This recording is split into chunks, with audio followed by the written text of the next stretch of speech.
Welcome to Korinth, Wanderer. I have a special visit planned for you today. It's an intimate, informative look into the daily lives of Greek women. It's amazing what women could accomplish while men spend all day trying to out-debate each other at assembly meetings. Their work should be far more appreciated on the whole, but we're going to acknowledge that now. Corinth was one of the largest cities in ancient Greece. It had an estimated population of 90,000 in my times, and much of that population was made up of women. This tour will shine a light on those women and look at how they lived on a day-to-day basis. Look for me when you're done with your visit, and we can discuss things further.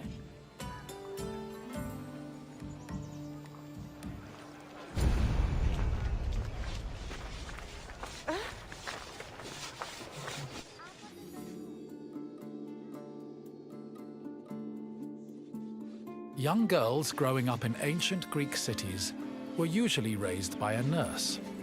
They mostly stayed in the women's quarters of the house, the gunaikon, where they spent their time spinning threads and weaving.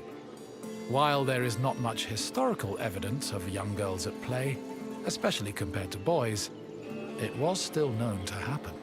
For example, an ancient terracotta group depicts two girls playing ephedrismos. This was a competition to see who could strike an upright rock from afar using a pebble or ball. The game's loser had to close their eyes and carry the victor until they managed to touch the same rock with their hands.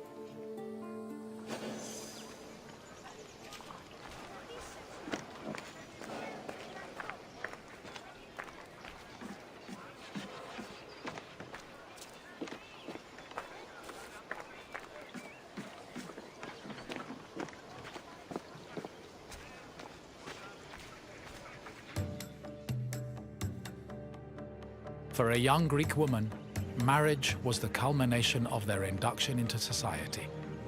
The average life expectancy for women was about 40 years, so most marriages took place when the bride was 14 or 15 years old. The marriage did not require her consent either. Instead, she was passed on from the protection of her father to that of her husband. Married women were not technically citizens at the time, and lacked the rights that came with official citizenship. However, they did receive a dowry that only they were allowed to spend, but in the event of a failed marriage, the dowry was returned to the bride's father. After the marriage was consummated, the woman's status changed from being a maiden to a bride. She remained a bride until the birth of her first child, wherein she officially became a woman.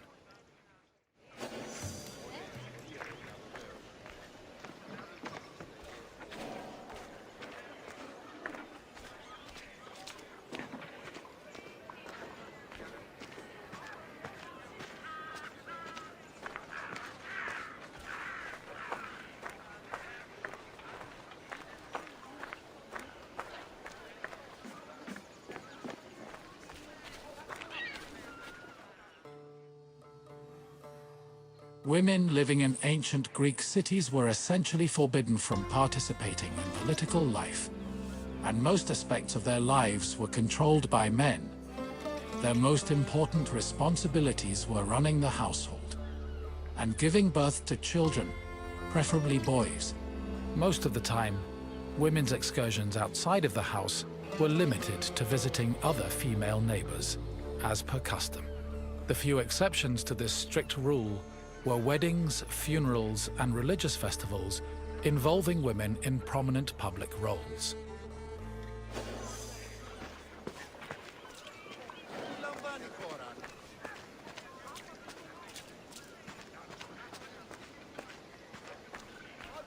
Making textiles was the main occupation of most Greek women.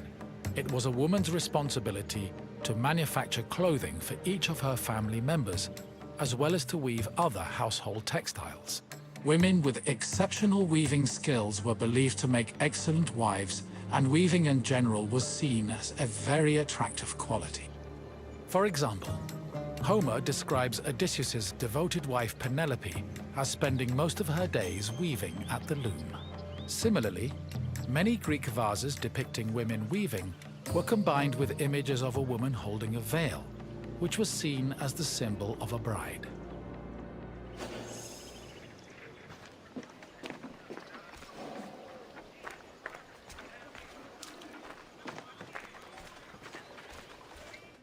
Ancient Greek women cooked in their house's kitchen area. However, since their cooking equipment was small and portable, they also sometimes prepared meals in the central courtyard. This was also where women performed other domestic activities.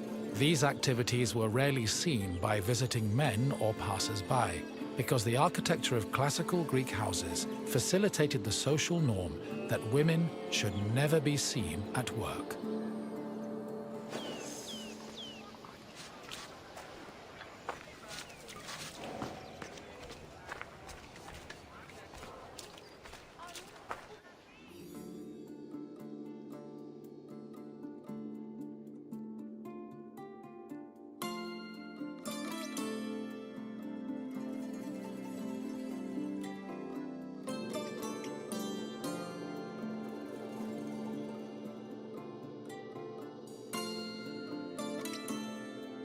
The historian Strabo relays that the Temple of Aphrodite was one of Corinth's most famous landmarks.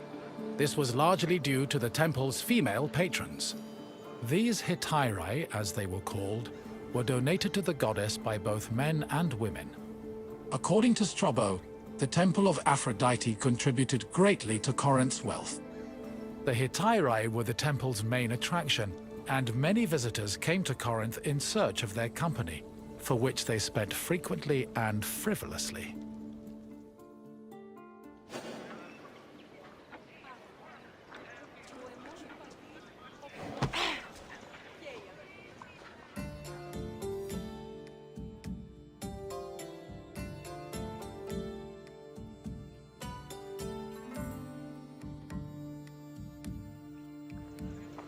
Hello again, Wanderer. I hope your visit was an interesting one. Greek women lived very restricted lives compared to men, but throughout it all, they held on to their strength and dignity. Is there anything else you'd like to do? Feeling up for a test? Excellent! Let's begin with an easier question. What was the name of the women's quarters in a Greek home? Correct! The gynekon was where young girls spent their days weaving and spinning threads. On to the next question. The Corinthian temple said to employ the Hetera was dedicated to which god? Correct. Aphrodite was the goddess of love and passion, so it's only fitting her temple served such an amorous purpose. We're almost done. Just one more question. What was the name of Odysseus' wife? Yes, Penelope was Odysseus' loyal wife, who kept at her weaving while waiting for her husband to return from war. You passed the test, Wanderer. Congratulations. Then farewell, Wanderer, and thank you for visiting this great place.